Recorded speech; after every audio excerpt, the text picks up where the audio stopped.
आदरणीय दर्शकवृन्द नमस्कार। ताजा जनादेश किन र कसका लागि विशेष श्रृङ्खलामा यहाँलाई स्वागत छ। म रोहित दाल। आजको यस श्रृङ्खलामा हामी न्यायालयले दिने निर्णय र त्यसले पार्ने राजनीतिक, सामाजिक र आर्थिक प्रभाव, त्यस्तै न्यायालयमा पर्ने राजनीतिक, सामाजिक र आर्थिक प्रभाव र त्यसबाट आउने निर्णयहरू के कस्ता हुन्छन् र राजनीतिक रूपमा न्यायालयलाई कसरी प्रभावित पारिन्छ। अझ कतिपय बेलामा त आर्थिक प्रभाव पनि न्यायालयमा परेको भनिन्छ।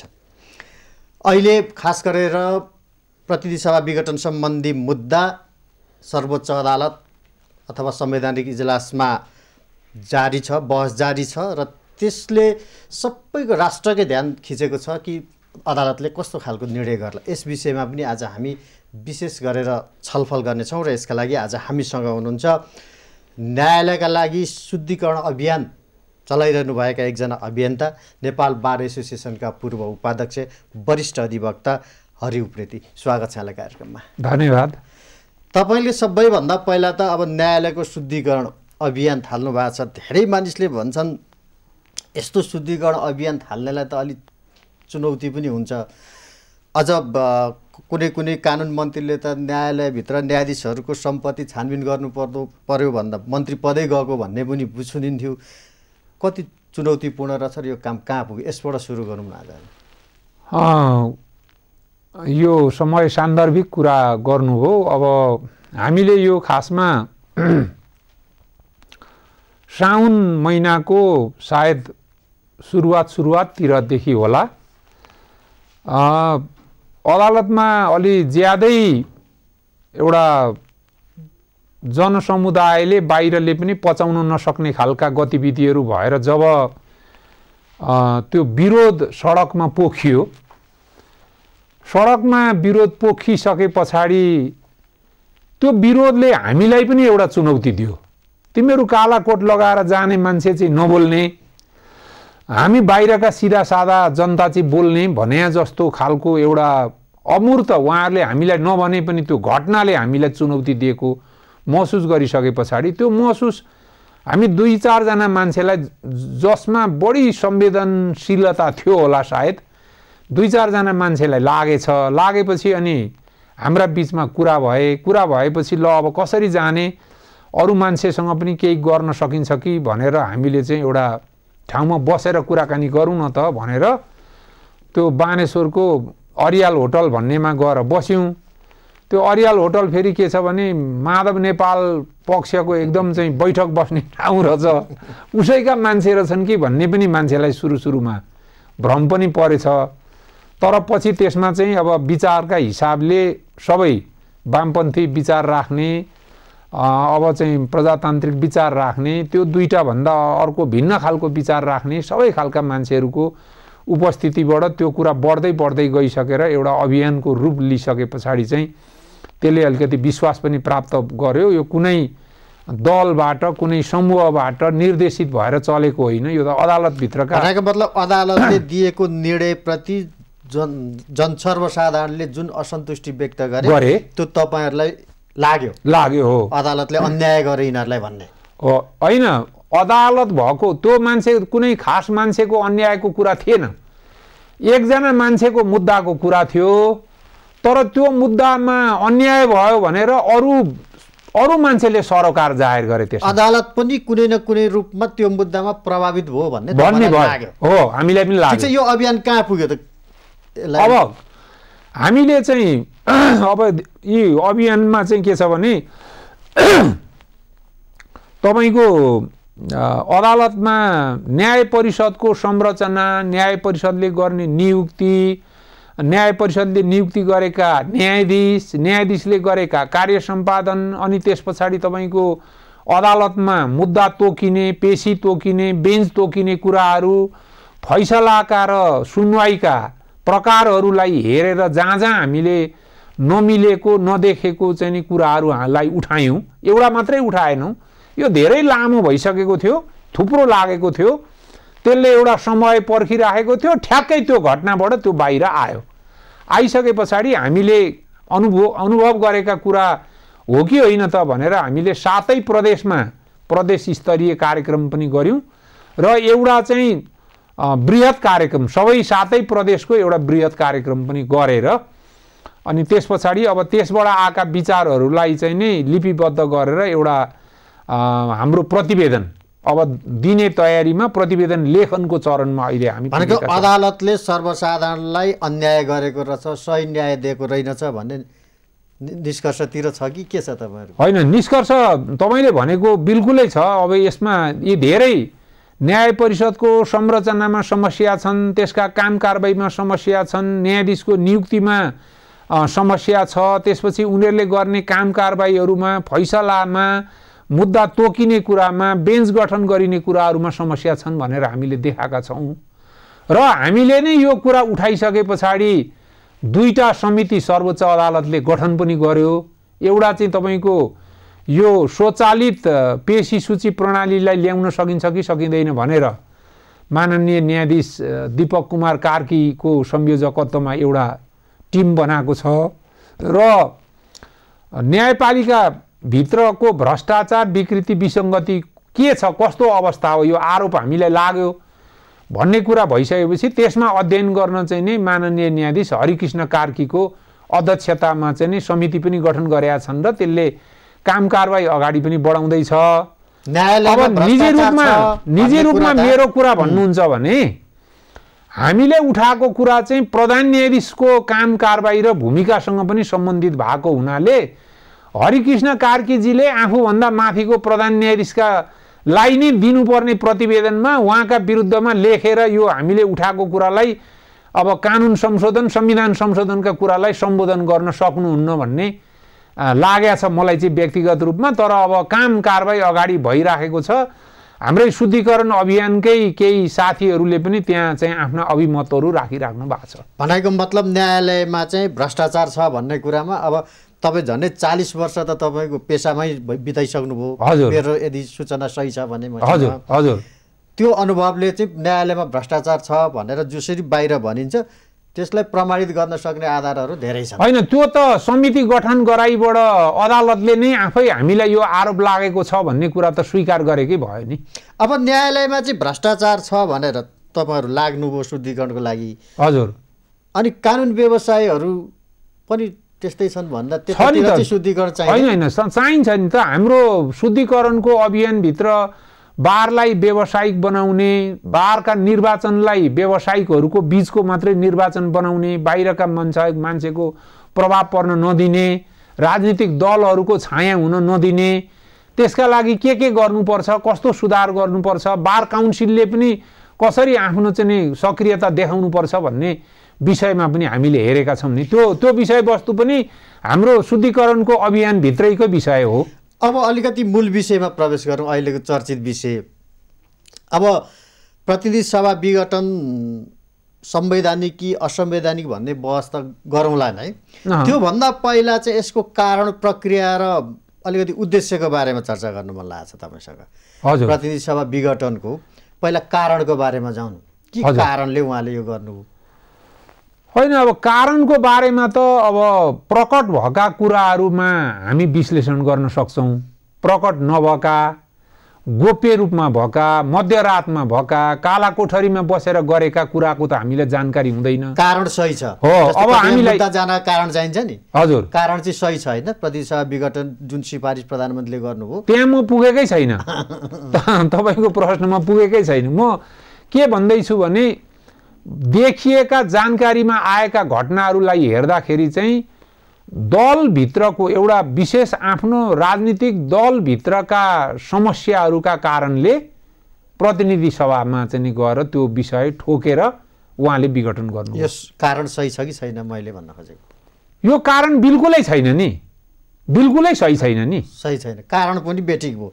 यसको प्रक्रियाको बारेमा होइन, अब कारण किन भन्नुहुन्छ भने समस्या जहाँ छ औषधि त त्यहाँ नै गर्नु पर्यो नि त। समस्या कहाँ छ? पार्टीभित्र छ। पार्टीभित्रको समस्या छ भने पार्टीमै पो त्यो कुरा मिलाउनु पर्यो त। जस्तो अहिले यो विघटन गरिसके पछाडि पनि प्रधानमन्त्री केपी ओलीजीले गरेका भाषणहरूमा मैले हेर्दाखेरि उहाँले आफ्नो भाषणको लगभग 2/3 भन्दा बढी समय चाहिँ प्रचण्ड, माधव नेपाल र झलनाथ खनाल मुख्य गरी यी 3 जना पात्रहरूमा केन्द्रित गर्नु भएको छ। अब प्रतिनिधि सभा 3 जना पात्रको हो त। प्रतिनिधि सभा 3 जना पात्रको प्रतिनिधि सभा भने त त्यहाँ त सबै मान्छे भएको, सबै पक्षीय भएको ठाउँ हो नि। 3 जना मान्छेले गरेको बिगार गरेको कुरा यो चाहिँ कस्तो भयो भने अब मन्त्रालयमा सचिवदेखि तलसम्म गाली गर्दै गर्दै गएपछि अन्तिमको गाली खाएछ एउटा कार्यालय सहयोगीले। अब कार्यालय सहयोगी भन्दा तल गाली गर्ने ठाउँ थिएन। अनि कार्यालय सहयोगी बिचरा गाली खाएर बेलुका घर फर्किने बेलामा मेरा अगाडि कुकुर लाग्यो भनेर कुकुरलाई ढुङ्गाले हिर्काएछ उसले भने रिसाले। त्यस्तै खालको कुरा आयो नि। किनभने त्यो दलभित्रको कुरा हो। दलबाट अलिकति अगाडि बढेर आउने हो भने संसदीय दलभित्रको कुरा हो। अब त्यहाँ गएर सम्बोधन गर्नुपर्ने चिजलाई अब प्रतिनिधि सभामा ल्याएर त्यही पनि कुनै कानुनी आधार बेगर ल्याएर चाहिँ के छ भन्दाखेरि विघटनको कुरा जुन गर्नुभयो त्यो प्रक्रिया त्यस कारणले गर्दा समस्या जुन ठाउँमा समस्या छ त्यसलाई सम्बोधन गर्नुपर्नेमा त्यसलाई छोडेर अर्को ठाउँबाट तह लगाउँछु भन्ने हिसाबबाट जुन आउनुभयो त्यो चाहिँ बिल्कुलै औचित्यपूर्ण छैन। त्यसको चाहिँ के छ भने औचित्यता पुष्टि हुन सक्दैन भने प्रक्रिया पनि प्रक्रिया त अब झन् अधिकारै नभएको कुरा। प्रक्रिया भनेको के काहीँ थाहथिती भएन एकाएक 81 चाहिँ के छ भन्दाखेरि प्रधानमन्त्रीले राष्ट्रपतिकामा विघटनका लागि सिफारिस गर्नुभयो भन्ने आयो खबर। अनि एकैछिनपछि राष्ट्रपतिबाट पनि अनुमोदन भयो। हामीलाई पो 81 लाग्यो होला त, आकस्मिक लाग्यो होला त। प्रधानमन्त्रीको त पहिलादेखिकै थियो होला। होइन त हामीलाई लाग्ने कुरा न हो, हामीले भन्ने कुरा आयो भनेपछि काहीँ विचार विमर्श पनि भएन, सल्लाह भएको कुराहरू पनि आएन, न प्रधानमन्त्रीले सल्लाह गरेको कुरो आयो न राष्ट्रपतिले सल्लाह गरेको कुरो आयो भनेपछि अब त्यो अघिल्लो दिन गएर चाहिँ प्रचण्डसँग भेटघाट गरेको कुरा सञ्चार माध्यममा आएको थियो। अन्तिममा उहाँहरूको के कुराकानी भयो, भोलिपल्ट गएर चाहिँ के छ भने विघटनको सिफारिस गर्नुभयो भन्दाखेरि अब विघटनको कस्तो अचम्मको नाटक भयो भन्नुहुन्छ भने धारा 76 र 85 बमोजिम टेकेर गरेको भनेर संविधानको धारा चाहिँ त्यो देखाइदिनु हो राष्ट्रपतिले चाहिँ। अझ प्रधानमन्त्रीको त हेर्नै बाँकी छ हो राष्ट्रपतिले। प्रधानमन्त्रीले त के धारा टेकेर सिफारिस गर्नुभयो त्यो त अहिलेसम्म सार्वजनिक भएको छैन। भले आज अब अदालतमा गएपछि जाला। अनि त्यसपछि तपाईँको त्यतिले काम लाग्दैन। त्यहाँ फेरि तपाईँलाई थाहा छ नि त्यो प्रधानमन्त्रीको निकट भएर हिँड्ने एकजना कानुनची, राष्ट्रपतिको पनि निकट हुने, संविधानको किताब निकै खेलाएको पढेको लेखेको। सिधा नाम भनिदिनु न सुभाष नेम्बाङ भनेर। होइन मैले त्यति भन्दा बुझिहाल्नु भयो नि तपाईँले, मैले भन्नै परेन नि। अब उहाँ पनि हुनुहुन्थ्यो त्यहाँ सायद।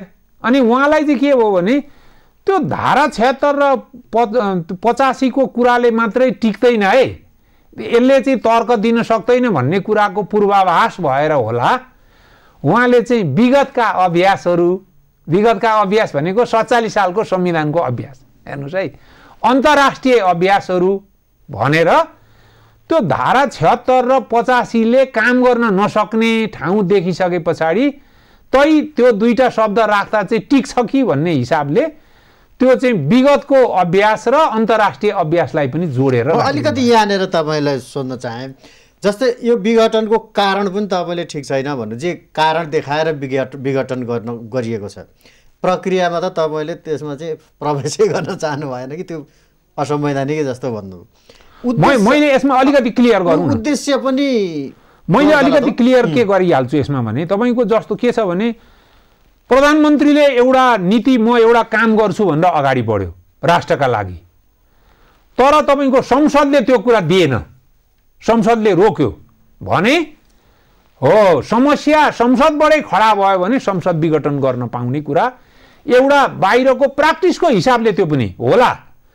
तर जहाँ तपाईँको संविधानको अक्षर लेखिन्छ, अक्षर लेखिएपछि न सिद्धान्त न अभ्यास न चाहिँ तपाईँका बाहिरका चाहिँ के छ भन्दाखेरि अभ्यासहरू लागू हुन्छन्। अब प्रधानमन्त्रीले त सिधा भन्नुभएको छ कि मलाई प्रतिनिधि सभाले काम गर्न दिएन भन्नुभएको छ। त्यसमा उहाँको कुरा सुन्दाखेरि एमसीसी जो अमेरिकन परियोजना छ, अमेरिकी परियोजना, हजुर, त्यो एमसीसीमा चाहिँ पास गर्नुपर्ने त्यत्रो 55 करोड पैसा छ डलर, हजुर, त्यो चाहिँ पास गर्न दिएन। सभामुखले, अघिल्लो सभामुखले पनि प्रस्ताव लगिदिनु भएन, अहिलेको सभामुखले पनि लानु भएन। हजुर, अब उहाँलाई पास गराउन दबाब छ, हजुर, भनिरहनु भएकै छ।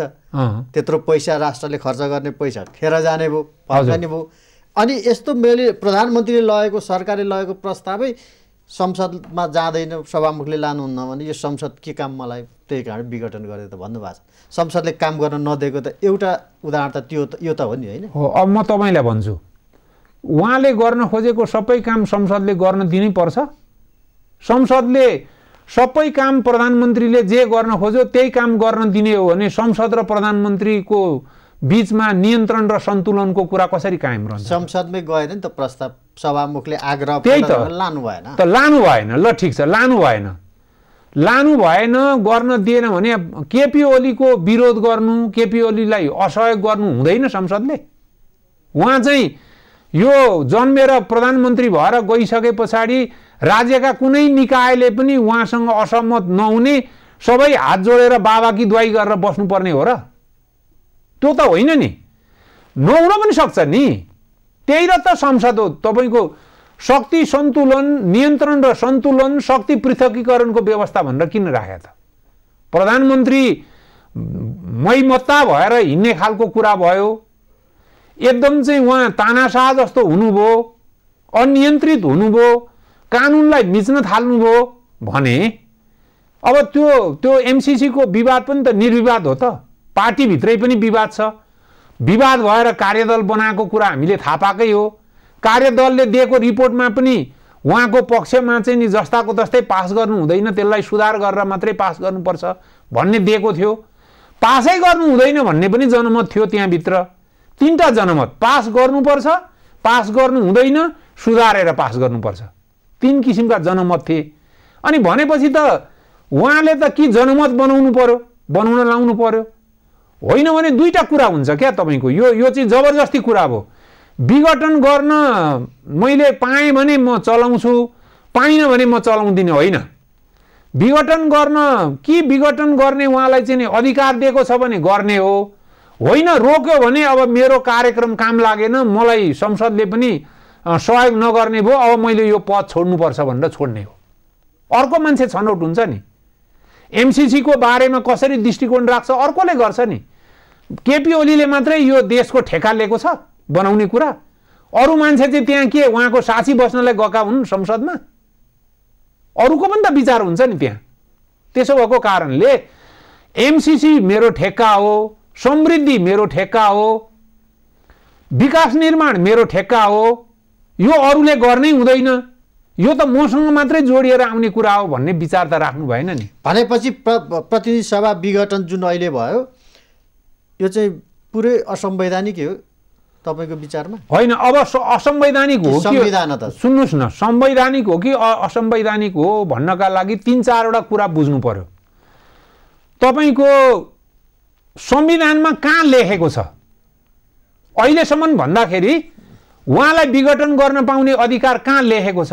उहाँले देखाउनुहुन्छ धारा 76। तर अनि अक्सर नेपालीहरूको के हुँदो रहेछ भने यत्रो विवाद भयो तर तपाईको 99% मान्छेले अहिले पनि संविधान पल्टाएर त्यो धारा 76 मा चाहिँ के छ भनेर हेर्या चाहिँ छैन। हेर्नुस्, अब समस्याको कुरा नि। धारा 76 भनेको कस्तो हो भने सरकार दिन नसक्ने प्रतिनिधि सभालाई विघटन गर्ने हो। सरकारै दिन सकेन। जुन चारवटा जुन चरण छ, चारवटा चरण, 4वटा चरणमा जाँदाखेरि पनि सरकार दिन नसक्ने भएपछि त त्यो किन पालेर राख्नु त? सरकारै बन्न सक्दैन। मतलब एक दलको एब्सोल्युट मेजोरिटी पनि आउँदैन, मिलिजुली मेजोरिटी पनि आउँदैन, लार्जेस्ट पार्टीले पनि बनाउन सक्दैन, अर्को कुनै सदस्यले पनि बनाउन सक्दैन। भनेपछि त्यो संसदको औचित्य रह्यो। फिलोसफिकल हिसाबले म भन्दैछु तपाईलाई क्या, संसदीय प्रजातन्त्रको कुराकानी गर्ने, सरकार बनाउन नसक्ने संसद भयो भने त्यो संसदलाई किन पालेर राख्ने त? त्यसकारणले त्यो विघटन हुन्छ भनियो। यो कति बेलाको कुरो? निर्वाचन सकिएर संसदको अधिवेशन बसेर, बैठक बसेर प्रधानमन्त्रीको चयन गर्ने प्रक्रिया सुरु भएका बेलामा प्रधानमन्त्री चुन्न सकेन भने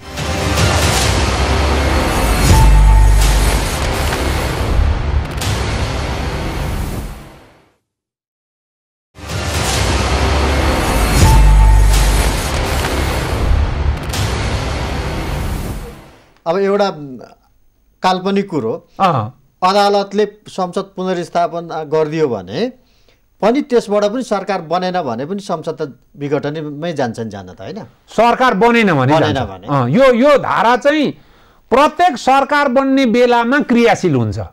मैले अघि भनेको चाहिँ निर्वाचन सकिने बित्तिकै पहिला क्रियाशील हुने भयो, अधिवेशन बस्ने बित्तिकै, र अब प्रधानमन्त्रीले राजीनामा गर्यो अथवा प्रधानमन्त्रीको मृत्यु भयो अथवा प्रधानमन्त्री उप अविश्वासको प्रस्ताव पास भयो अथवा प्रधानमन्त्री प्रतिनिधि सभाको सदस्य रहनु भएन भने त प्रधानमन्त्रीको पद रिक्त भयो।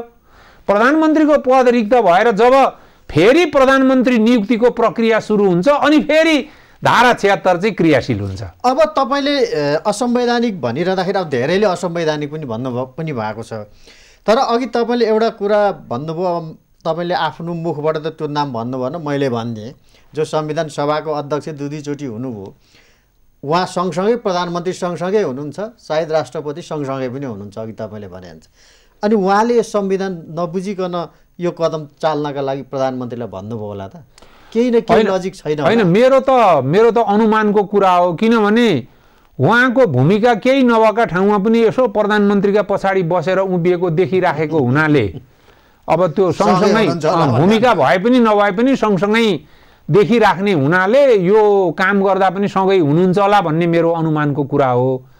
हुन त एउटा मिडियामा कहाँ चाहिँ म सँगै थिइनँ, मलाई त नसोधिकन गरेको हो भन्ने कुरा पनि उहाँको स्पष्टीकरण आयो रे भन्ने चाहिँ मैले पढ्या त होइन, तर मैले त्यस्तो पनि सुन्न चाहिँ सुनेको छु।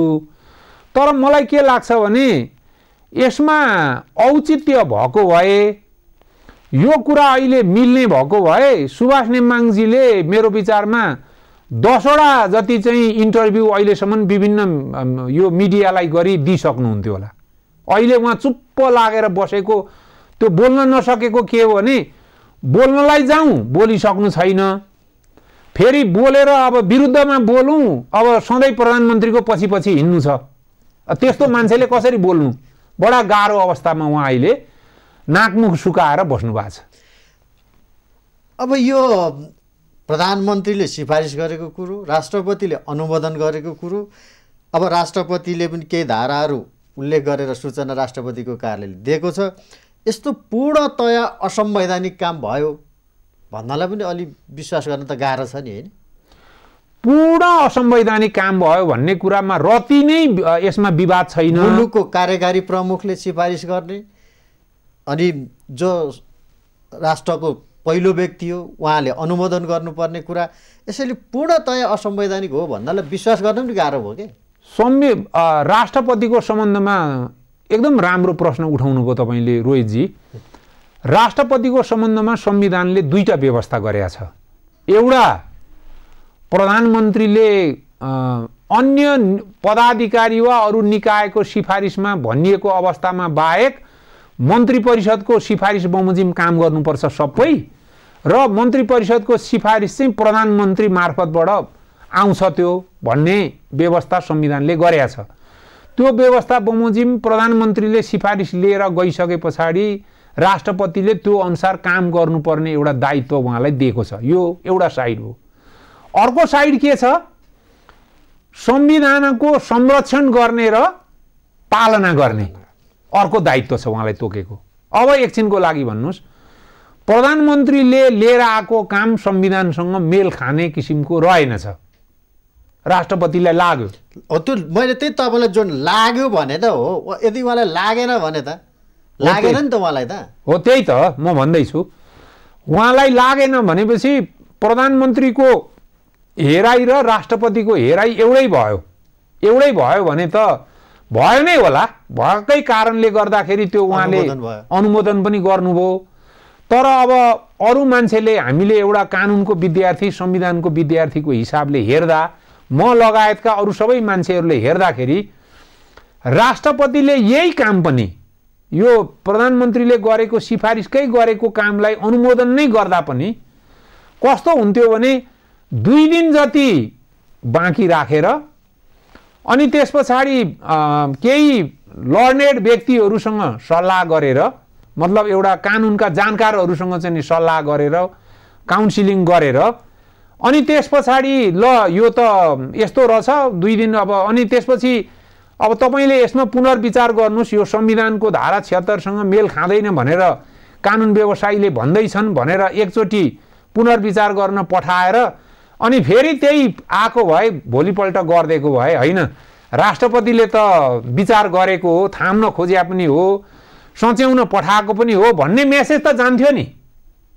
उहाँले गर्नु पनि हुन्थ्यो, प्रधानमन्त्रीले चाहेको काम पनि हुन्थ्यो होला, तर उहाँले एउटा चाहिँ प्रधानमन्त्रीको रबर स्टाम्प हुनुभयो भन्ने जुन अहिले आलोचना खेप्नु परेको छ, एउटा पार्टीको कुरामा धेरै लाग्नुभयो, राष्ट्रिय दायित्वको व्यक्ति, पार्टीहरूलाई चाहिँ कुनै पक्षपात नगरिकन हेर्नुपर्ने व्यक्ति, एउटा अभिभावकत्व निभाउनु पर्ने व्यक्ति चाहिँ त्यो एउटा संस्था एउटा विवादमा आयो भन्ने कुरा त दुःखदायी कुरा हो नि त। अब अर्को एउटा त्यहाँ अभ्यास र परम्पराको कुरा छ राष्ट्रपतिले जारी सूचनामा, हैन? हो, संसदीय व्यवस्था आत्मसात गरेको हाम्रो जस्तो देशले प्रधानमन्त्रीलाई विघटनको विशेष अधिकार हुन्छ भन्ने तर्क पनि छ नि। उहाँकै त्यो एकदम सूचनाले ठीक हो, यो एकदम नै एउटा साइडबाट आएको तर्क हो तपाईले उठाएको कुरा हो। अब यहाँनेरि आयो कुरा एउटा, यो एकदम चाहिँ मौलिक रूपमा आधारभूत रूपमा बुझ्नुपर्ने कुरा के छ भन्नुहुन्छ भने परम्परा र सिद्धान्त। परम्परा र सिद्धान्त भनेको त्यति बेलासम्म कायम रहन्छ जति बेलासम्म कानुन त्यसमा बनेको छैन। कानुन र परम्परा बाजियो, कानुन र सिद्धान्त बाजियो भने कुन लागू हुन्छ? कानुन नै लागू हुन्छ। अब संविधान भनेको के हो? झन् कानुनहरूको पनि मूल कानुन हो। अब चाहिँ के छ भने संविधानमा नलेखेको विषय हो भने सिद्धान्त, परम्परा, अभ्यासबाट पनि काम चलाउन सकिन्छ। संविधानमा लेखेको विषयलाई चाहिँ अभ्यास, सिद्धान्त र परम्पराले काट्न मिल्दैन, नत्र त त्यो त संविधान नै भएन नि।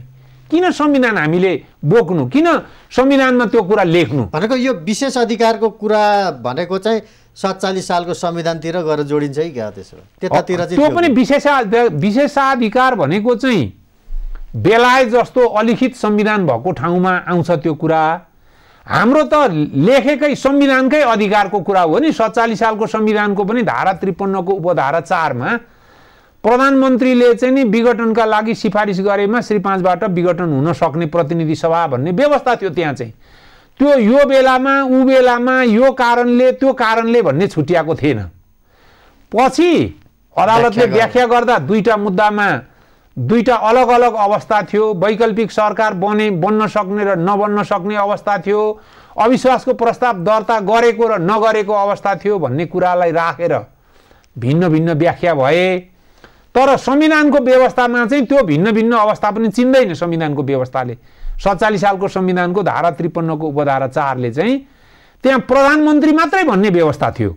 त्यसले गर्दा 47 सालमा भएको संविधानको एउटा व्यवस्थाको पृष्ठभूमिमा भएका अभ्यासलाई अर्कै व्यवस्था गरिएको 72 सालको संविधानको पृष्ठभूमिमा ल्याएर जोड्ने भनेको कुरा त त्यो त जबरजस्ती फलाम र चाँदी मिलाएर लान खोजे जस्तो कुरा हो नि। अब अलिकति अब अनुमानकै कुरा हो यो। अब विचाराधीन छ, अदालतमा मुद्दा जारी छ हैन, संवैधानिक इजलासमा छ यो।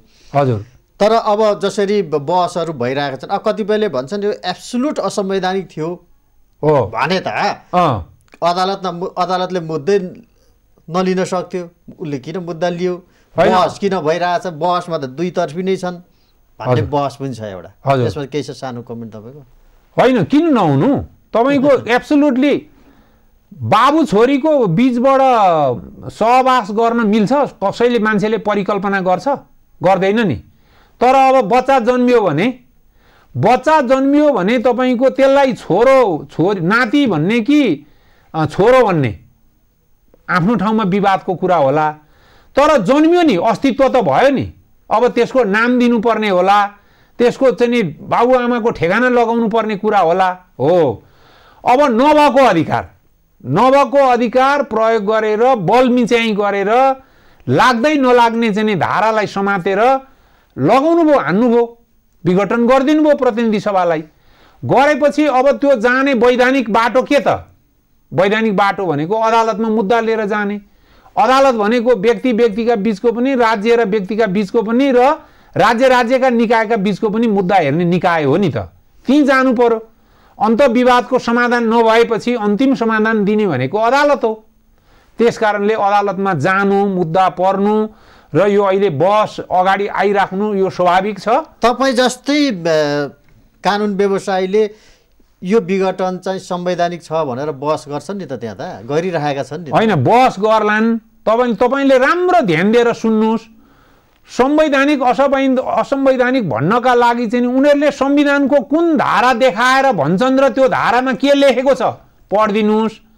होइन, अब धारामा नटेकिकन अभ्यास, सिद्धान्त र परम्परा, हेर्नुहोस् है, अभ्यास, सिद्धान्त र परम्परा भनेर पल्टायो भने त संविधानका धाराभित्रमा त काहीँ पनि हुँदैन त्यो त हो।